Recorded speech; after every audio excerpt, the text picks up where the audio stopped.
बिहार में आज एक बार फिर सीएम पद की शपथ लेंगे नीतीश कुमार, सातवीं बार बनेंगे मुख्यमंत्री। शाम 4:30 बजे शपथ ग्रहण। इंडिया की बैठक में सर्वसम्मति से नेता चुने गए नीतीश कुमार। उसके बाद नीतीश ने गवर्नर से मिलकर सरकार बनाने का दावा पेश किया। बिहार में डिप्टी सीएम को लेकर सस्पेंस। सूत्रों के मुताबिक इस बार बनाए जा सकते हैं 2 डिप्टी सीएम। उप मुख्यमंत्री पद की रेस में सुशील कुमार बाहर। सूत्रों के मुताबिक बीजेपी के तारकिशोर प्रसाद हो सकते हैं बिहार के उप मुख्यमंत्री और बीजेपी की ही रेणु देवी भी बन सकती है डिप्टी सीएम। बीजेपी विधायक दल के नेता चुने गए तारकिशोर प्रसाद, रेणु देवी को उपनेता चुना गया।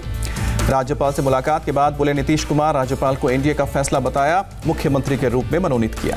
नीतीश कुमार ने कहा स्पीकर से लेकर मंत्रियों पर आगे बात होगी, बीजेपी से नामों की लिस्ट मांगी। नीतीश कुमार ने कहा सबको मिलकर करना है बिहार का विकास, जनता ने फिर से भरोसा जताया, बहुत करना है विकास का काम। सीएम आवास पर एनडीए की भी बैठक हुई, पर्यवेक्षक राजनाथ सिंह और बीजेपी प्रभारी देवेंद्र फडणवीस रहे मौजूद। विधायक दल के नेता चुने जाने पर बोले तारकिशोर प्रसाद, सामान्य कार्यकर्ता का सम्मान बीजेपी में ही संभव है, पूरी क्षमता से जिम्मेदारी निभाऊंगा। रेणु देवी ने कहा सुशील मोदी और नीतीश कुमार मेरे बड़े भाई, पार्टी का जो आदेश मिलेगा वो करूंगी। तारकिशोर प्रसाद और रेणु देवी दोनों ने ही डिप्टी सीएम बनने की सूचना से किया इनकार, कहा मीडिया से ही पता चला। कटिहार में चौथी बार विधायक चुने गए हैं तारकिशोर प्रसाद, रेणु देवी भी 4 बार से बेतिया से विधायक हैं। सुशील कुमार मोदी ने तारकिशोर के नाम का प्रस्ताव दिया था, विधायक दल के नेता चुने जाने पर बधाई भी दी। सुशील मोदी ने ट्वीट कर कहा 40 साल बीजेपी संघ ने बहुत दिया, कार्यकर्ता का पद मुझसे कोई नहीं छीन सकता। गिरिराज सिंह ने सुशील कुमार मोदी को दी नसीहत, ट्वीट कर कहा पद से कोई छोटा बड़ा नहीं होता। आरजेडी सांसद मनोज झा का बयान, जनादेश नीतीश के खिलाफ, पूछा 40 सीट लाकर कोई सीएम कैसे बन सकता है। कांग्रेस नेता तारिक अनवर का निशाना, कहा कोई और नीतीश को रिमोट कंट्रोल से करेगा काम, बीजेपी ने उन्हें साजिश से कमजोर किया। आरजेडी नेता शिवानंद तिवारी का राहुल गांधी पर हमला, कहा चुनाव के वक्त प्रियंका गांधी के शिमला वाले घर में पिकनिक मना रहे थे राहुल। शिवानंद तिवारी बोले कांग्रेस जिस तरह से अपनी पार्टी चला रही है उससे बीजेपी को मिल रही है मदद। शिवानंद तिवारी के बयान पर बोले केंद्रीय मंत्री गिरिराज सिंह, राहुल को ओबामा से ज्यादा जानने लगे हैं शिवानंद, फिर भी कांग्रेस चुप क्यों। पश्चिम बंगाल बीजेपी अध्यक्ष दिलीप घोष का बयान, राज्य बन गया है अलकायदा आतंकियों का गढ़। जम्मू कश्मीर कांग्रेस चीफ गुलाम अहमद मीर का बयान, केंद्र की नीतियों के खिलाफ लड़ेंगे, जिला विकास परिषद का चुनाव। बीजेपी महासचिव भूपेंद्र यादव को बनाया गया है ग्रेटर हैदराबाद नगर निगम चुनावों के लिए प्रभारी, बिहार के भी है चुनाव प्रभारी। यूपी के सीएम योगी आदित्यनाथ ने केदारनाथ के कपाट बंद होने से पहले दर्शन किए, तड़के पूजन में भी शामिल रहे। मुख्यमंत्री योगी आदित्यनाथ ने रविवार शाम भी केदारनाथ धाम के दर्शन किए, उत्तराखंड के सीएम के साथ मिलकर निर्माण कार्यों का जायजा लिया। बाबा केदारनाथ धाम की आरती में शामिल हुए योगी आदित्यनाथ, सुख शांति की कामना की। गंगोत्री धाम के कपाट बंद हुए, सर्दियों के बाद खुलेंगे कपाट। ब्रह्मोस सुपरसोनिक क्रूज मिसाइल के कई टेस्ट करेगा भारत, इस महीने के आखिरी तक परीक्षण होगा। बारामूला में शहीद राकेश डोभाल को श्रीनगर में दी गई श्रद्धांजलि, 13 नवंबर को पाकिस्तान की फायरिंग में घायल हुए थे। कश्मीर में शहीद जवान भूषण सताई का पार्थिव शरीर नागपुर पहुंचा, आज अंतिम संस्कार होगा। जम्मू कश्मीर में दीपावली के दिन पाकिस्तान की ओर से हुई गोलाबारी, ऋषिकेश के राकेश डोभाल शहीद हुए, बीएसएफ में सब इंस्पेक्टर के पद पर तैनात थे, घर वालों का रो रो कर बुरा हाल। शुक्रवार को पाकिस्तान ने बिना उकसावे की फायरिंग में तोपखाने का भारी इस्तेमाल किया था, बीएसएफ का बयान। भारत में ऑस्ट्रेलिया के उच्चायुक्त और फिल ने आरएसएस प्रमुख मोहन भागवत से मुलाकात की, कोरोना के दौरान संघ के काम की तारीफ की। अमरावती की सांसद नवनीत राणा को पुलिस ने लिया हिरासत में, किसानों के मुद्दे पर उद्धव ठाकरे से मिलने जाना चाहती थी। महाराष्ट्र में आज से मंदिर मस्जिद समेत सभी धार्मिक स्थल खुले हैं, उद्धव सरकार का फैसला। महाराष्ट्र के धार्मिक स्थलों में कोरोना के प्रोटोकॉल का पालन करना होगा और जाने वालों को मास्क पहनना जरूरी होगा, टेम्परेचर भी चेक होगा। महाराष्ट्र के कैबिनेट मंत्री जयंत पाटिल ने मंदिर मस्जिद खोलने के फैसले का स्वागत किया है, कहा लोग नियमों का पालन करें। मुंबई में सिद्धिविनायक और माहिम दरगाह खुलने से लोग खुश हुए, लोग और दुकानदारों ने सरकार का शुक्रिया अदा किया। मुंबई के सिद्धिविनायक मंदिर में रोजाना सिर्फ 1000 लोग कर पाएंगे दर्शन, प्रवेश के लिए कोरोना गाइडलाइंस का पालन करना जरूरी। मुंबई का मशहूर माहिम दरगाह भी मध्यरात्रि में लोगों के लिए खोला गया, बिना मास्क किसी के घुसने की इजाजत नहीं। शिरडी में आज से साईं बाबा मंदिर खुलेगा, दर्शन के लिए ऑनलाइन बुकिंग होगी। केरल में सबरीमाला मंदिर के भी कपाट खोले, 2 महीने तक भगवान अयप्पा के दर्शन कर पाएंगे श्रद्धालु।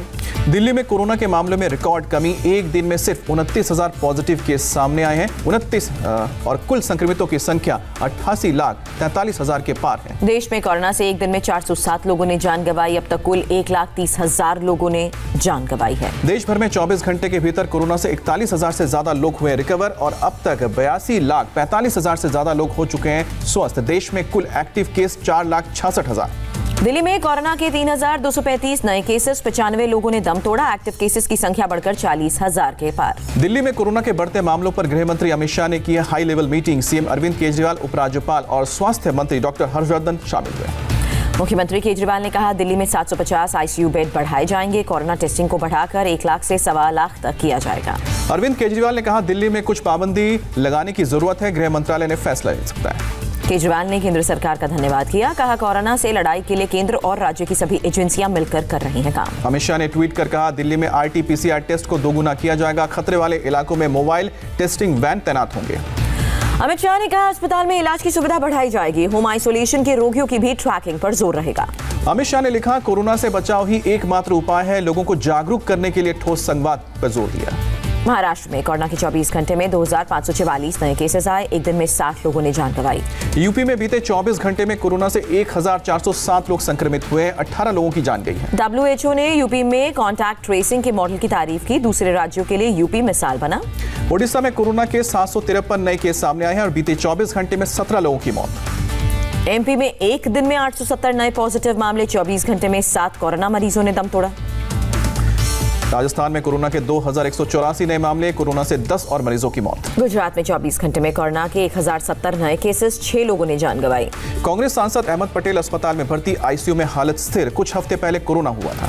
आंध्र प्रदेश में कोरोना के 1,056 नए केसेस। राज्य में कोरोना के मामले बढ़कर 18,659 एक्टिव केसेस। कर्नाटक में कोरोना के 1,565 नए केस सामने आए हैं। राज्य में कोरोना के 27,146 एक्टिव केस। केरल में कोरोना के 4,581 नए मामले। राज्य में 74,000 से ज्यादा एक्टिव मामले। तेलंगाना में एक दिन में कोरोना के 661 नए केस आए हैं, जबकि 3 संक्रमितों की जान गई है। 1,637 मरीजों ने महामारी को मात दी है। तमिलनाडु में 24 घंटे में कोरोना के 1,819 नए मामले। 12 लोगों ने जान गंवाई। मणिपुर में कोरोना के 235 नए मामले सामने आए। राज्य में अब तक 21,000 से ज्यादा लोग संक्रमित हुए। मणिपुर की मुख्यमंत्री N Biren Singh corona positive हुए। ट्वीट कर जानकारी दी। मुंबई के दादर मार्केट में लोगों ने उड़ाई सोशल डिस्टेंसिंग की धज्जियां। मास्क का भी सही से इस्तेमाल करते नहीं दिखे। बेंगलुरु में बाली बदयामी के मौके पर बाजारों में खरीदारी के लिए लोग आए। लोगों ने सरेआम कोविड गाइडलाइंस की धज्जियां उड़ाई। कोलकाता के बड़ा बाजार में कुछ लोग बगैर मास्क के नजर आए। हालांकि पिछले 2 दिनों की तुलना में भीड़ बहुत कम दिखी। कानपुर में मामूली विवाद को लेकर 2 समुदाय में झगड़ा हुआ और दोनों पक्षों ने एक दूसरे पर पथराव भी किया। एक युवक की जान गई। मौके पर पहुंची पुलिस ने 4 लोगों को गिरफ्तार किया। इलाके में भारी तादाद में फोर्स तैनात। महाराष्ट्र के बीड में प्रेमी ने अपनी प्रेमिका को जलाकर मारने की कोशिश की। अस्पताल में मौत। पुलिस ने आरोपी को किया गिरफ्तार। महाराष्ट्र की बीड में मामले को लेकर बोले राज्य के गृह मंत्री अनिल देशमुख, मामला फास्ट ट्रैक कोर्ट में चलेगा। दिल्ली में पति ने पत्नी के खिलाफ शिकायत दर्ज कराई। कहा हिंदू बताकर की थी फेसबुक पर दोस्ती। शादी के बाद पैसा उगाही का भी आरोप। यूपी के अमरोहा में बंदूक की नोक पर 2 लाख की लूट। परिवार का एक सदस्य गोली लगने से घायल। चेन्नई एयरपोर्ट पर 10,000 US डॉलर पकड़े गए। करीब 42 लाख रुपए कीमत का सोना भी जब्त किया गया। भोपाल में सीएम आवास पर गोवर्धन पूजा का आयोजन हुआ। पत्नी के साथ शिवराज सिंह चौहान ने पूजा की। मध्य प्रदेश में 15 नवंबर को जनजाति गौरव दिवस के रूप में मनाया जाएगा। बिरसा मुंडा की जयंती पर शिवराज सिंह का ऐलान। छत्तीसगढ़ के जंजगिरी में सीएम भूपेश बघेल ने सनाडा का पहाड़ झेलने की निभाई परंपरा। सभी की खुशहाली के लिए मनाई जाती है परंपरा। उज्जैन में परंपरा के नाम पर मौत का भी खेल। दौड़ती गायों के नीचे लेट जाते हैं ग्रामीण। दीपावली के दूसरे दिन परंपरा होती है। वाराणसी के भुल्लनपुर में दीपावली के मौके पर 34वीं वाहिनी PSC के दीपोत्सव का भव्य आयोजन संपन्न हुआ। पहली बार 11,000 दीप जलाए गए। वर्ल्ड चिल्ड्रंस डे पर राष्ट्रपति भवन, कुतुब मीनार जैसी इमारतों में नीली लाइटिंग होगी। 20 नवंबर को है वर्ल्ड चिल्ड्रंस डे। दिल्ली में बारिश के बाद प्रदूषण में थोड़ी राहत मिली। शाम को बारिश से मौसम भी खुशनुमा हुआ। दिल्ली में रविवार दिन में प्रदूषण खतरनाक लेवल पर पहुंचा था। ITO पर AQI गंभीर स्तर पर रहा। दिल्ली के आसपास भी प्रदूषण के हालात गंभीर। नोएडा, ग्रेटर नोएडा, गाजियाबाद, फरीदाबाद में AQI लेवल खतरनाक स्तर पर। हरियाणा में भी मौसम ने करवट ली। हिसार में ओलावृष्टि और बारिश। पंजाब में भी कई जिलों में बारिश हुई। अमृतसर में बारिश से तापमान में गिरावट। हरियाणा के अंबाला में भी बारिश का अनुमान आज भी। जम्मू कश्मीर का पीर पंजाल रेंज बर्फ से ढका। राजौरी में हुई ताजा बर्फबारी। हिमाचल के लाहौल स्पीति जिले में बर्फबारी के बाद तापमान में गिरावट दर्ज। टांडी इलाके में भी बर्फबारी। अमेरिकी राष्ट्रपति ट्रंप एक बार फिर गोल्फ खेलने पहुंचे। ट्वीट कर बाइडेन पर धांधली कर चुनाव जीतने का आरोप लगाया। तुर्की में 17वीं सदी की एक मस्जिद में भीषण आग लगी। लकड़ी से बनी होने की वजह से आग फैलती गई। इटली में समुद्र में अवैध रूप से ले जाए जा रहे 31 प्रवासियों को कोस्ट गार्ड ने रेस्क्यू किया। देर रात ले जाए जा रहे थे प्रवासी। दिवाली के मौके पर लंदन का ट्राफलगर स्क्वायर जगमगाया। रंग बिरंगी रोशनी से नहाया। ब्रिटेन के लुइस हैमिल्टन ने माइकल शूमाकर की बराबरी की। तुर्की में जीता 7वां फॉर्मूला 1 खिताब।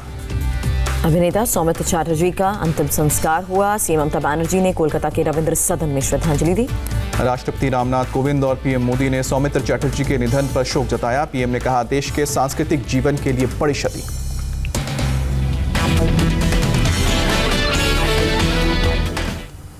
और ब्रेक पर